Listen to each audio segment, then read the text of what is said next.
So y'all trying to tell me that they wake up in the middle of their surgery?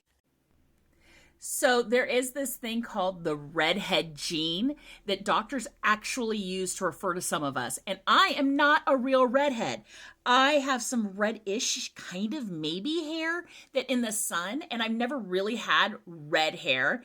But as a kid, flipped up upside down, my British grandmother, step grandmother, used to disparage me as the redheaded stepchild, and the red hair explained so much about me. But I have skin cancer risks like a redhead because I was both blonde and reddish hair, and like literally, I've had skin cancer. But in anesthesia, I've actually had doctors who say, okay, you have to warn anesthesiologists because there's something called conscious sedation, which means you're not so out that they put a tube down your throat. I wake up during that all the time. That is a nightmare to me unless you tell them I have the redheaded gene. And then they basically knock you really, really out and you stir too much and they kick in a little bit more.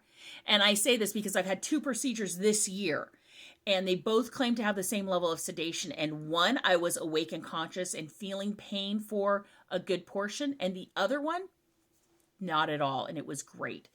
And it is. Doctors, anesthesiologists say you have the redhead gene, even though you're not a redhead. So there's a whole closeted undercover section of us who have the medical issue and the medical fear.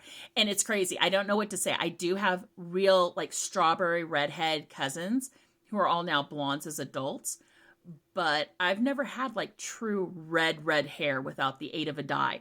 Just reddish, blonde-ish, but pretty brunette. My daughter's the same way. She's never had red hair. And for getting her cavities filled and stuff, it's a mess. It is a mess. She feels so much pain without a lot of anesthesia. So yeah, there's a whole section of us out here who have a lot of those issues without being redhead on site. So I don't know what to think about that, but just FYI.